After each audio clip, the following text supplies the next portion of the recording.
প্রিয় শিক্ষার্থীরা, তোমরা এখন দেখছো রিমিডিয়াল অনলাইন ক্লাস।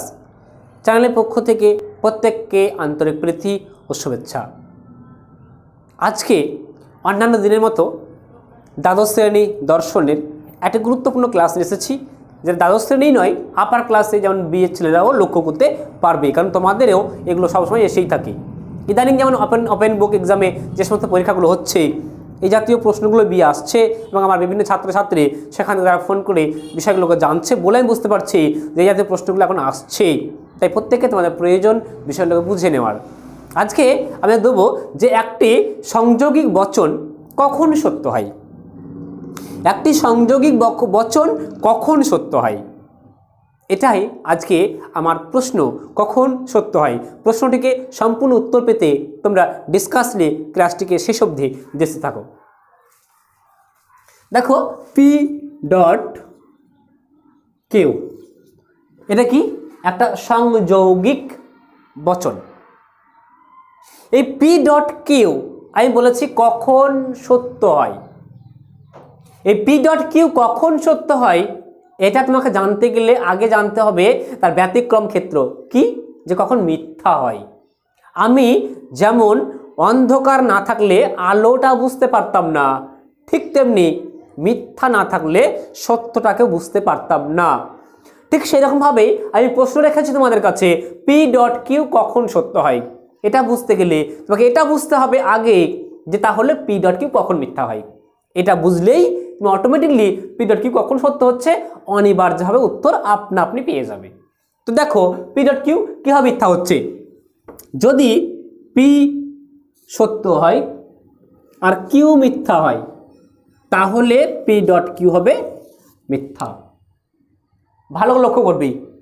2 নম্বর, যদি পি মিথ্যা হয় কিউ সত্য হয় তাহলেও পি ডট কিউ এর সত্য মূল্য হবে মিথ্যা। যদি পি মিথ্যা কিউ মিথ্যা হয় তাহলেও পি ডট কিউ এর সত্য মূল্য হবে মিথ্যা। তাহলে দেখো আমি 3টে ব্যতিক্রম ক্ষেত্র পেলাম যেখানে পি ডট কিউ মিথ্যা হচ্ছে। 3টে ক্ষেত্রে T F F, F T F, F F F. তাহলে সত্য কখন হবে? যদি প্রথম সংযোগী সত্য এবং দ্বিতীয় সংযোগী সত্য, অর্থাৎ পিও সত্য হয় কিউ সত্য হয়, তখন পি ডট কিউ সত্য হতে বাধ্য। দেখো এর সত্য হওয়ার ক্ষেত্র মাত্র একটি জায়গায়। তাহলে পি ডট কিউ মিথ্যা হচ্ছে 3 জায়গায়, মিথ্যা হওয়ার ক্ষেত্র 3টে, যেটাকে নিয়ে প্রশ্ন হওয়া সম্ভব নয়। সত্য হওয়ার ক্ষেত্র মাত্র একটি জায়গায়, যেটাকে নিয়ে সবসময় প্রশ্ন হবে। এই বিষয়গুলো বুঝবি, এগুলো হচ্ছে পড়ালেখার টেকনিক। তো কোন দিকে আগাতে হবে, সহজ প্রসেস অবলম্বন করে তুমি কিভাবে বিস্তারিত বুঝতে পারবে, এই বিষয়গুলিকে না যতক্ষণ তুমি আয়ত্ত করতে পারছো তখন নিজেকে একজন প্রকৃত লজিক স্টুডেন্ট বলে কখনো দাবি করবে না।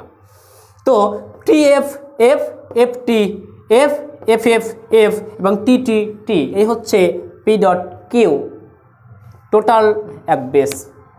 অর্থাৎ আমি তোমাকে দেখিয়ে দিলাম ভালোভাবে যে পি ডট কিউ সত্য কখন হচ্ছে আর কখন মিথ্যা হচ্ছে।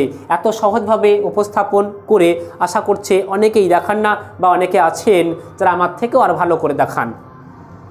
তো বিষয় হচ্ছে, যদি তোমরা নতুন হয়ে থাকো অবশ্যই চ্যানেলটিকে সাবস্ক্রাইব করে একে অপরের সঙ্গে শেয়ার করতে ভুলবে না।